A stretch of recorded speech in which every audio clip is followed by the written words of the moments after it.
अस्सलाम वालेकुम, खुश आमदीद मदीहा की दुनिया में। कैसे हो आप सब? इंशाल्लाह आप सब खैरियत से होगे। मैं भी वदियाँ तो मैं भी बहुत खुश बाशा अल्हम्दुलिल्लाह। मगरिब का वक़्त था, नमाज़ पढ़ी और उसके बाद कुरान पाक पढ़ा, यासीन सूरत और वाक़या मगरिब की अज़ान के बाद यानी नमाज़ पढ़कर आप लोग ज़रूर पढ़ा कीजिए। आप लोगों का रिज़्क़ कभी ख़त्म नहीं होगा। और आज का टॉपिक भी कुछ इस तरह का ही है और बहुत अच्छा है। आप लोग ज़रूर पूरी वीडियो वॉच कीजिएगा और बहुत अच्छा लगेगा। कुछ ना कुछ एक इंसान को ही मुझसे सीखने को या मुझे उनसे सीखने को ज़रूर मिलेगा। कमेंट सेक्शन में ज़रूर बताया कीजिए आप लोगों को मेरी डेली व्लॉग और मेरी वीडियोस कैसी लगती हैं। और उसके बाद मैंने कपड़े जो धुल के आए थे हेल्पर ने धोए थे, उसके बाद मैंने प्रेस किया यानी तय लगा दिए, प्रेस नहीं किए सॉरी। और भाइयों के अलग से निकाल दिए जो कि धोबी को देने हैं, गिन कर रख दिए हैं। और ये 3 सूट नहीं देने बिल्कुल, ये घर में ही प्रेस करेंगी भाभी। भाभी ने कहा था मैं कर लूँगी क्योंकि ये ज़्यादा नॉर्मल सूट है, इतने ज़्यादा प्रेस करवाने की ज़रूरत नहीं है। तो धोबी को जो देने थे वो अलग कर दिए थे। ये बाबू से मैंने चिप्स मंगाए, बहुत ही मज़ेदार फ्राइज़ चिप्स, बस गला थोड़ा सा ऐसा लगता है ख़राब हो चुका है। और अवॉइड कीजिएगा, पीछे से ये शोर आ रहा है ये मोटरसाइकिल के गुज़रने का, क्योंकि मैं टीवी लॉन में बैठी वॉइस ओवर कर रही हूँ। और उसके बाद मैं शाम को हो गई थी, उसके बाद कुछ वीडियो दरमियान में बनाई नहीं मैंने, कुछ ख़ास था ही नहीं। और मैंने बर्तन पहले खाली कर रही हूँ और साथ ही चाय बनाने आई थी। अभी मोटरसाइकिलों को सबको गुज़रना है, उन्हें पता है कि बाजी जी लगता वॉइस ओवर कर रही है। ऐसा ही होता है जब हम कुछ करने लगते हैं तो कुछ ज़्यादा ही शोर या कुछ होने लग जाता है। But patient okay. और इन सब को मैं इनकी जगह पे रख दूँगी। आज का जो टॉपिक है बहुत अच्छा है, आप लोगों को मैं बताना चाहती हूँ कि कुछ सीखने को ही मिलेगा हम सबको ही एक दूसरे से, क्योंकि हम लोग यहाँ सीखने के लिए बैठे हैं और सीखने का अमल सारी ज़िंदगी रहता है। कोई भी इंसान ये मत बने, बड़ा फ़नकार मत बने कि मैं जो सीखा सिखाया हूँ, मैं आप कौन होते हैं या आपको ज़्यादा पता है, ऐसा कुछ भी नहीं है। सब सीखे सिखाए नहीं होते। हर ज़िंदगी के हर मोड़ पर, चाहे आप किसी भी उम्र या स्टेज पे पहुँच जाओ, आप लोगों को सीखना पड़ता है। आप दूसरे से सीखते हो या कोई आपसे सीखता है, कुछ ना कुछ सीखता ही है। तो आज का टॉपिक है, क्या कोई हमारा रिज़्क़ छीन सकता है? नहीं, अल्लाह ताला के अलावा कोई भी आपका रिज़्क़ ना बंद कर सकता है ना कोई छीन सकता है।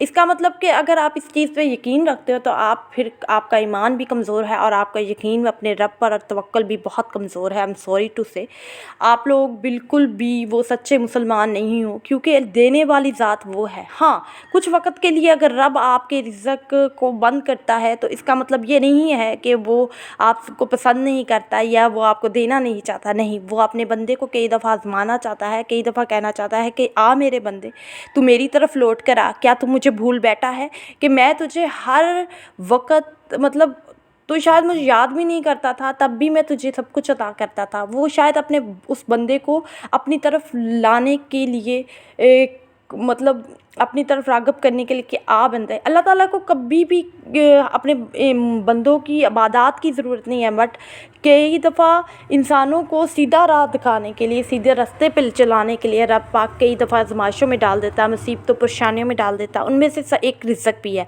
रिज़्क़ इंसान को, जैसे औलाद की तकलीफ़ इंसान को कमज़ोर कर देती है माँ बाप को, वैसे ही एक है रिज़्क़ जो कि एक आदमी को कमज़ोर बना देता है। कहते थे औरत की वफ़ा का अंदाज़ा तब लगाओ जब एक मर्द की जेब में 10 रुपये या 20 रुपये हों, उस पे मुश्किल वक़्त हो, उसके रोज़गार में तंगी हो। ठीक है, औरत की वफ़ा का अंदाज़ा इस तरीके से लगाया जाता है। इसीलिए रिज़्क़ अल्लाह ताला मर्द औरत, इसलिए जब भी दुआ दो तो रिज़्क़ मर्द को अक्सर कहा जाता है और लड़कियों के नसीब अच्छे हों। नहीं, जब आप दुआ दो तो लड़के को भी दो, लड़के के नसीब की भी अच्छी दुआ मांगो कि अल्लाह ताला उसके नसीब भी बहुत अच्छे करे। और रिज़्क़ कोई भी नहीं बंद कर सकता, और रिज़्क़ जो जिसके हिस्से में है, थोड़ा है ज़्यादा है, कुछ वक़्त के लिए अगर रुक गया है, बंद हो गया करो, मैं समझती हूँ कोरोना की वजह से, ये जो अल्लाह माफ़ी दे, इस ख़तरनाक वबा की वजह से बहुत से लोग बेरोज़गार हुए हैं, अपने घरों को आए, बाहर काम करते थे, कुछ फंस गए। अल्लाह ताला सब की परेशानियों को दूर करे। जो रब देता है वो काट भी देता है इंशाल्लाह, और हमें उस पे ईमान होना चाहिए। और इंशाल्लाह ताला सबके रिज़्क़ खुलेंगे। अल्लाह ताला सबके रिज़्क़ों में बरकत अता फ़रमाए, सबके दस्तरखान हरे भरे रहे। अल्लाह ताला हासिदों से बचाए और बुरे नज़र लगाने वालों से बचाए, जिनके पास अल्लाह ताला का दिया सब कुछ होता है, मगर दूसरों को अगर थोड़ा सा ज़्यादा खाते देख ले, मगर उनके हलक में जैसे नवाला ही एक अटक जाता है। पता नहीं क्या है उन लोगों के साथ। अल्लाह ऐसे लोगों को सिर्फ यही कहना चाहिए, हदायत दे या फिर अपने में ही लगाई रखे कि वो अपने में ही लगे रहें। तो अल्लाह ताला अपने ख़जाने से सबको रिज़्क़ अता फ़रमाए और हलाल का रिज़्क़ अता फ़रमाए, आमीन सुम्मा आमीन। और जैसे कि मैंने फ्रिज को क्लीन कर लिया है, इसके फ्रिज के साथ दोनों खानों को अच्छी तरीके से वॉश करके अब इसे सूखे कपड़े से मैं साफ़ कर रही हूँ। और थोड़ी देर मैंने चारपाई पे बाहर ला के रखा था कि थोड़ा सा ड्राई हो जाए। ठीक है, इनको खुश्क कर लिया और बहुत चमक गए हैं। इनको हर 2-3 दिन बाद क्लीन करना पड़ता है। पता नहीं ये ओरिएंट के साथ क्या है, न्यू फ्रिज है बट ओरिएंट का ये चीज़ बिल्कुल भी अम्मी को अच्छी नहीं लगी, क्योंकि आगे हम डॉलन से यूज़ करते थे, ये चीज़ बिल्कुल अच्छी नहीं लगी। नीचे पानी आ जाता है तो फिर सब अच्छे तरीके से क्लीन करना पड़ता है। एक खाने में अब मैं टमाटर, जो सब्ज़ियाँ जो अंदर ख़राब थी तो उनको मैंने साइड पे करके, और जो फल ख़राब हो गए थे उनको भी साइड पे कर दिया, क्योंकि केला जो है वो ज़्यादा दिन तक नहीं रहता, 1 या 2 दिन तक रहता है और ख़राब हो जाता है। बट एक अच्छी टिप ये है कि केले को अगर अखबार में रैप करके अच्छी तरीके से रखो तो फिर वो निकाल जाता है हफ्ता, ये भी एक अच्छी टिप है। और इस बार एक ही पड़ा था तो वो मैंने फेंक दिया, अल्लाह माफ़ करे। वैसे रिज़्क़ ज़ाया कभी भी ना हो।